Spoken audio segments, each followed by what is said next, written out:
Salut à tous! Alors je vous propose de vous retrouver aujourd'hui dans cette vidéo pour parler de produits scalaires et donc de calcul de produits scalaires en utilisant des relations de Chasles et voir que dans un premier temps on ne se lance pas toujours tête baissée dans le calcul avec normes ou cos ou ce genre de choses là. Donc là, bon, on s'adresse à des élèves de première en spécialité maths qui ont abordé ce chapitre et qui voudraient travailler un petit exercice, alors pas très compliqué, mais ça pourrait ressembler à un petit exercice sur deux trois points de devoir ça. Donc là, vous pouvez tout à fait commencer par aller voir une petite vidéo qui présente le produit scalaire avec des rappels de géométrie vectorielle, puis ensuite toutes les formules du produit scalaire dont on a besoin pour la première dans ce chapitre. Une fois qu'on a fait ça, on peut revenir vers ce genre d'exercice-là et également, et on met tout ça en description, des exercices de calcul de produits scalaires spécifiques à chacune des formules. Donc là, on va regarder ce qu'on nous propose et on nous présente un trapèze ABCD avec deux angles droits ici et les longueurs qui sont données avec longueur AB qui vaut 4, longueur BC qui vaut 8 et longueur AD qui vaut 2. On nous demande de calculer AC scalaire BD, donc en fait les diagonales, et ensuite que peut-on dire des droites AC et AB? Bon bah là je vous le donne en mille, hein, il y a de fortes chances qu'on attende que ce soit perpendiculaire, donc en fait ici si on ne trouve pas 0, il y a de fortes chances qu'on se soit planté. Allez, regardons de suite comment calculer ce produit scalaire et comment est-ce qu'on va pouvoir faire intervenir une quelconque formule. Donc, question 1, AC scalaire BD. On regarde AC scalaire BD. Allez, je vois ici avec des angles droits qui sont à ces deux endroits-là, on pourrait avoir la bonne idée pour aller de A à C de dire que l'on fait AB plus BC. Ça, c'est quand même assez pratique puisqu'on fait intervenir l'angle droit au milieu. Je ne dis pas qu'on ne peut pas le faire d'une autre façon, mais là, je pense que celle-ci est vraiment la plus pratique. Donc, petite relation de Chasles, AC qui est égal à AB plus BC. AB plus BC. Puis, BD, pour aller de B à D, je vous propose pareil d'aller de B à A, puis de A à D. Donc, scalaire BA plus AD.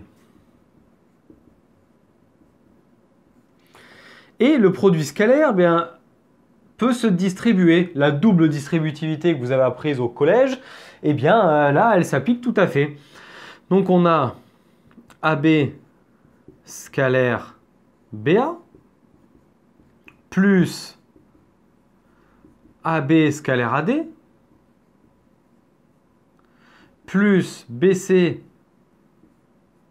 scalaire BA et pour finir BC scalaire AD plus BC scalaire AD. Allez, on regarde AB, BA. Ce sont deux vecteurs qui sont collinéaires de sens contraire. Donc ça fait moins AB fois BA, produit des longueurs. Là, pour le coup, c'est la même. Plus AB scalaire AD. AB scalaire AD, ces deux droites sont perpendiculaires, donc le produit scalaire fait 0. Ensuite, BC scalaire BA. BC scalaire BA. Même remarque, on a un angle droit, donc 0.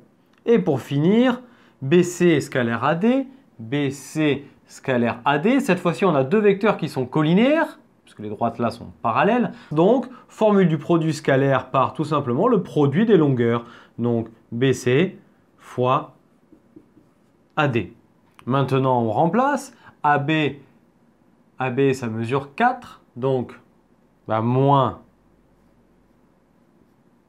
4 fois 4. Plus BC qui fait 8. Fois AD qui fait 2. Fois 2. On a donc moins 4 fois 4, 16. Donc moins 16. Plus 8 fois 2, 16. Égale 0. Donc on a AC scalaire BD qui est égal à 0. Hop. Donc, première question, c'est bon, AC scalaire BD égale à 0, et comme on l'avait pressenti, le produit scalaire fait 0. Maintenant, la question 2. Donc, on vient de voir que le produit scalaire AC scalaire BD est égal à 0, donc on le note. AC scalaire BD est égal à 0. Bien, la conséquence de ça, si le produit scalaire vaut 0, ça impose que le vecteur AC, donc qui est le vecteur directeur de la droite AC, et le vecteur BD qui est le vecteur directeur de la droite BD, eh bien ces deux vecteurs étant orthogonaux, ça fait que les deux droites AC et BD sont orthogonales. Donc cette droite-là et cette droite-là sont donc perpendiculaires, et les diagonales de ce trapèze sont donc perpendiculaires.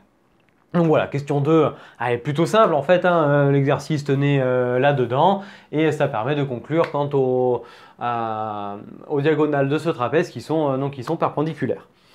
Eh bien j'espère que cette vidéo t'a plu et t'a permis d'appliquer simplement ce produit scalaire au travers d'une petite relation de Chasles, et de voir qu'une petite relation permet de simplifier les calculs. Dans un premier temps on ne dirait pas, mais en fait plein de produits scalaires dégagent puisqu'on a des angles droits, et puis ensuite on a un produit scalaire qui vaut 0.